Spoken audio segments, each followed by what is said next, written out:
Mga bagong reyna ng pagandahan, celebrity couple na bagong kasal, mga bagong gadget, bagong kainan, basta lahat bago. Siyempre, hindi tayo papahuli sa balita. Pinagsama-sama na naman namin lahat ng mga pinag-uusapan at patok trending ngayon para hindi kayo nahuhuli. Kaya ito ang tanong na aming sasagutin. What's the latest? The Binibining Pilipinas second runner-up. May nanalo na! Binibini 7. Presenting Binibining Pilipinas second runner-up, Meiji Cruz. Binibini 19. Binibining Pilipinas first runner-up, Gabby Basiano. Binibini number 10. Binibining Pilipinas Globe, Maureen Montaigne. Binibini 12. Cinderella. Binibining Pilipinas Intercontinental, Cinderella Obenita.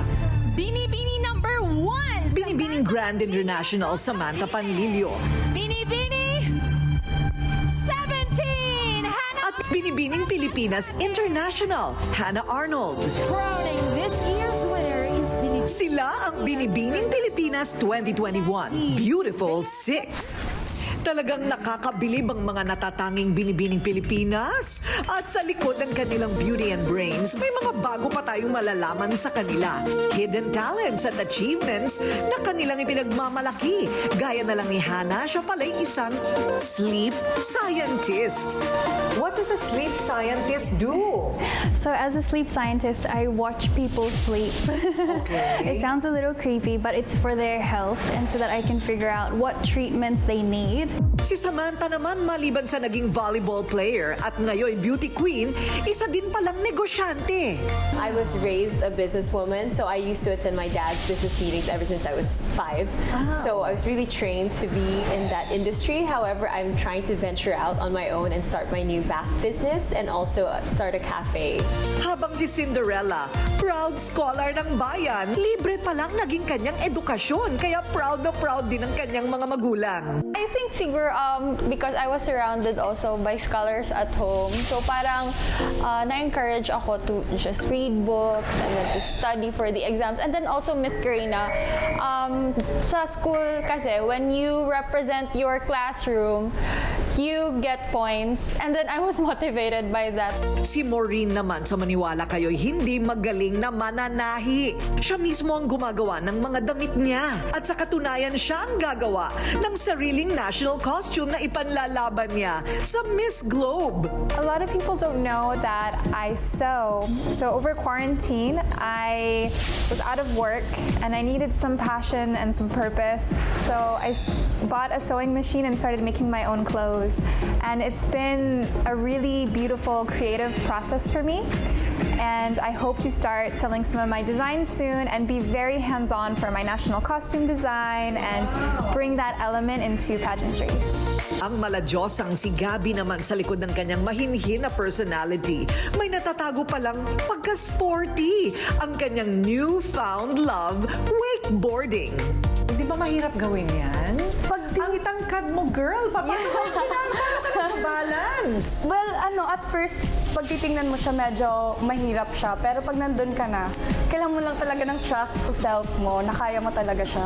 At kinaya mo talaga? Yes. Oh, what's the And secret to balance? Anong gagawin mo? Focus? Yes. Tsaka strength din sa kamay kasi yun yung panghawak mo dun sa rope eh. Si Meiji, maliban sa gustong maging reporter, isa rin palang stage actress. Linggo-linggo siyang nagpe-perform sa Valenzuela at nakapag-training din sa PETA. I really miss theater actually kasi iba yung feels niya, yung live show, the performance. And actually that was what I was feeling nung coronation night namin na may audience, may camera, and this is it, the stage. So I'm really happy na na-experience ko siya ulit. O pwede pa naman, di ba? And not just theater, maybe film or television. Yes, I Why hope not? so. Ang beautiful six reigning queens, mga bata at bagong muka sa larangan ng pagandahan. Kaya naman nagulat sila sa pagbabago na nangyari sa kanila matapos na mauwi ang kani-kanyang corona. Kasabay ng kanilang panalo ay ang pagdami din ng kanilang mga followers. Kaya mas malawak nilang maipapakita ang kani-kanilang mga advokasya. O ayan ayan ang mga bago tungkol sa kanila na dito nyo lang narinig sa Rated Corina.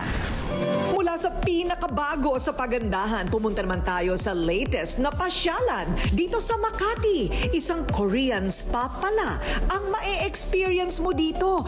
gaya ng mga napapanood mo sa mga paborito mong K-dramas. Welcome to New La Sema Spa. When the Korean culture and traditions influence the Philippines, dumami ang mga Philippine customers namin because they want to experience the Korean feels. Ang Jim Jill Bang ay isang traditional Korean spa na dinala dito sa Pilipinas. Mula sa massage room hanggang sa sauna, kakaiba ang itsura ng mga kwarto. Kasabay ng inyong pagpapawis sa loob, may mga Korean food din na mabibili. Siyempre, hindi mawawala ang trademark na nilagang itlog. Nakaka-relax siya and masaya po siya.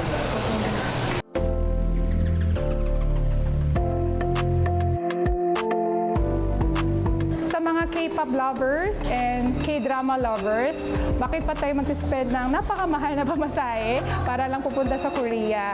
We are here in the heart of Makati City. You are welcome to visit La Sema Spa to experience the Korean feel, sauna and spa. Lagpas isang taon na nang mag-umpisa ang pandemya. Walang nakakaligtas, mahirap man o mayaman, lahat apektado. Maraming naglabasan na proteksyon laban sa COVID. Isa ang face mask na in demand, hindi pwedeng wala. At ang isa sa pinag-usapan ay ang tinatawag na copper mask. Fashionable at hindi mahihirapang huminga. Kaya pati mga celebrity, ayan, hindi nagpahuli.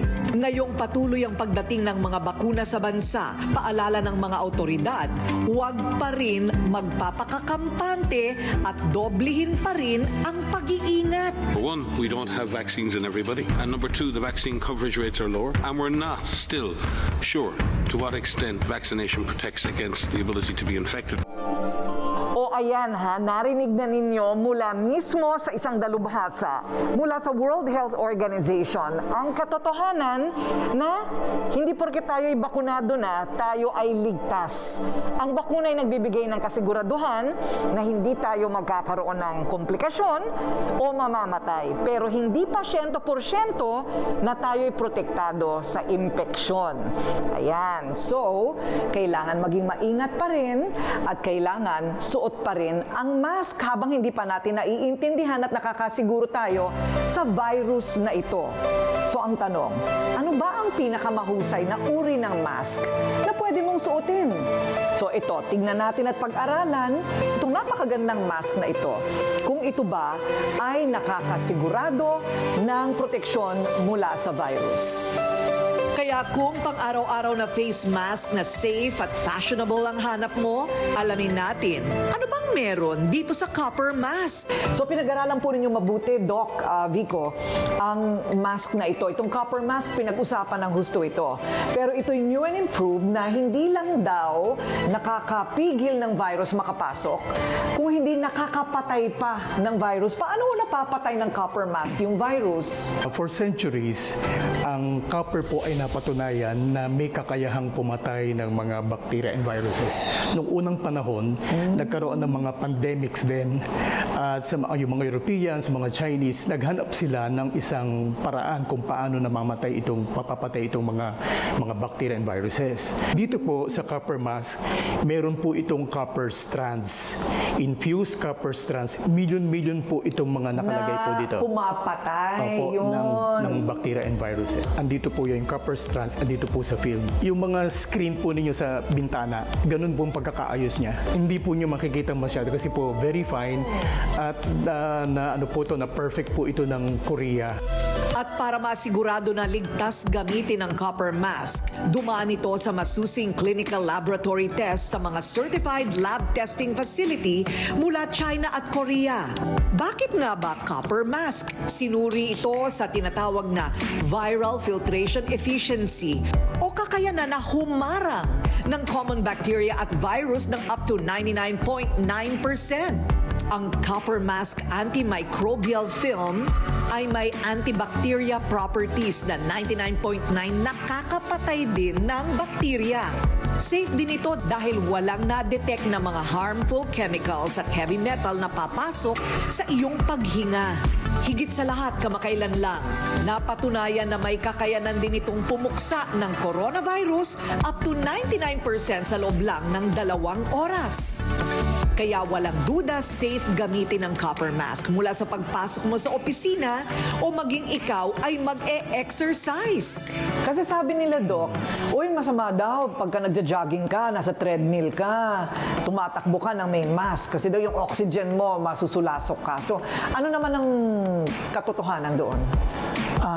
Marami pong mask kasi na hindi ka talaga makakahinga ng maayos. Kumbaga yung oxygen saturation mo bumababa during the time na nag-exercise ka. But with the design that we have, although enclosed na siya, ay makakahinga ka pa rin ng maayos.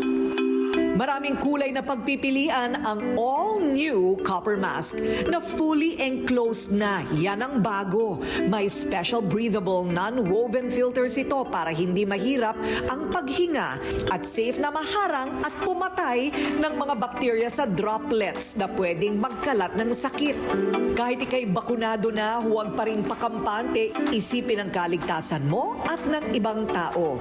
Always remember social distancing at mag-disinfect parati ng kamay. Higit sa lahat, magsuot ng face mask. Stay safe in style. Mula sa Usapang Kalusugan, ano naman ang bago na pinag-uusapan sa celebrity world?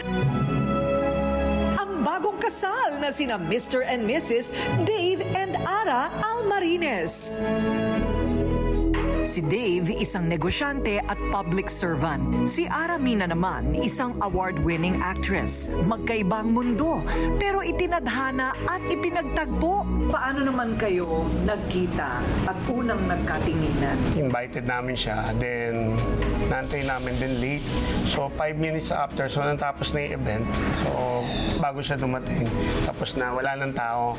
So tingin ko doon nagkaroon kami ng opportunity na makapag-usap. Naghintay si Dave ng matagal bago mapapayag si Ara na makipag-date sa kanya. Halos umabot ng 2 taon ang panliligaw ni Dave kay Ara. Kawawa naman si Yusek at talagang hirap na siya. Bakit mo naman daw siya pinahirapan masyado sa panliligaw? Hindi naman pinahirapan kasi lagi naman siya nagme-message. Lagi din ako nagre-reply sa kanya. I was busy with my commitment lang sa showbiz work. Tapos yun nga siguro pag hindi mo priority maghanap, hindi mo masyado binibigyan ng time na kahit nag-i-invite siya mag-dinner, imbes na makipag-dinner ako, ipapahinga ko na lang. Pero sa totoo lang, nahirapan ka? Mahirap. Talaga? Kasi it's really a different world. Mahirap kasi yung oras, tsaka aantayin mo. So yun, I think yung test of patience, yun yung makes a lot of difference here. Sa kauna-unahan ring pagkakataon, eksklusibong ikinuwento sa atin ng mag-asawang Almarines kung paano nahulog ang loob ni Ara kay Dave. When he presented to me na annulled na siya, parang sabi niya, may regalo ako sa'yo. Sabi ko, ano regalo? Ayun, he presented to me, he's single na. Tapos, sabi niya sa akin, nung nakilala niya ako, all throughout na pinahirapan ko siya, hindi ko alam na inaayos na niya yung annulment. So inamin mo rin pinahirapan mo ako. 2020 nang isa publiko ng 2 ang kanilang pag-iibigan. Hindi man direktang inamin na sila. Spotted ang 2 na laging magkasama. Ako kasi parang gusto ko lang mas private sana dahil gusto ko nga for keeps na. Iyon, kasi alam naman natin ang showbiz world. Dahil hindi pa nga kayo nagsisimula, ang dami ng kung ano-anong lumalabas. Hanggang nitong Enero, sinorpresa ni Dave si Ara at sa kanilang munisipyo siya ay nag-propose sa kanya. 2 days before the lock-in, kailangan magawa na namin. So, I asked yung sa City Hall, doon kami nag-propose. Sabi ko, mag-rehistro muna tayo. So, and the rest is history. At nito lang June 30, bagong-bagong balita, tuluyan na ngang nauwi sa kasalan ng kanilang pagmamahalan. Wala akong hiniling sa Diyos na hindi niya binigay. Kailangan mo lang minsan maghintay. Ang ating now, anong always, at ng forever. Sa harap ng kanilang pamilya at kaibigan, sila'y nagsumpaan. Sila ay kasal na. O ayan na, sabi nila, yan ang pinakamaliit na posa sa buong mundo. It's my first church wedding. First actual wedding. Wow! Congratulations! Thank you. Imagine, so anong feeling? Feeling at that time or right now, happy ngayon, happy at that time, pero sobrang nervous. You can be happy pala past 40. Wow! Yes. Diba? Ngayon ako naniniwala na life begins at 40. 40, exactly. Especially right. if you look 30. Yay!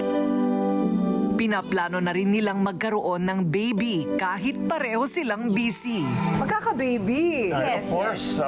Naku, ito si of course, ang bilis mo. Talaga masigasi yung of course mo. Ilan ba Definitely. gusto mo, Dave? Siguro isa pa. Isa pa. Para yours, mine, and ours. Yes. Yay! Ang saya. Isa lang din ako. Okay, so isa lang muna ulit. And tuloy-tuloy ka sa... Ikaw ba'y magpupolitika ka? Doon naman tayo galing at if God permits, open naman tayo doon. Pero syempre at this time, nakapokus ako sa pagbibuild ng family, pero hindi ko naman kinakalimutan yung pagsaserve. Why don't you share the love? Pakita naman. Uy. Ayan. Alam mo, isa pa daw. Alam mo ito, no? Mahilig umilit. In love sa'yo ito, Yes. Hazel. I can Yes. tell. Yung tingin niya sa'yo, huli-huli ko eh. Ipagmalaki ang talino at kagandahan ng mga Pinoy. Suportahan ang mga bagong pasyalan. Huwag magpahuli sa mga bagay na proteksyon sa kalusugan. At syempre, basta usapang pagmamahalan, tayo dapat ang nauuna dyan. Dahil pag pinakabago, #pang-rated ko rin na yan. This is the 50-gram jar. Ay, proud ako. Lumaki na siya. Level up na. More magic in a bottle. Yung 15 grams, dito na siya sa loob ng pampakit. Okay? Mawawala na yung 15 grams. Ito na ang available sa market ngayon. Parang tumerno na rin siya dito. Ayan. Ito naman ang K-Magic Skin Cream for Body. Anong pagkakaiba ng dalawa? Ito, pwede ito sa mukha. Okay na okay lang din sa face. From head to toe. Pero, hindi kasi pwedeng masyadong matapang ang exfoliation pagka sa ibang parts ng katawan, like kilikili, sensitive ang skin yan, di ba? So, ang face cream mas nakaka-exfoliate kasi kaya yan ng ating neck and face. So, that's the main difference. My two superstars, the K-Magic Skin Cream for Face and Body.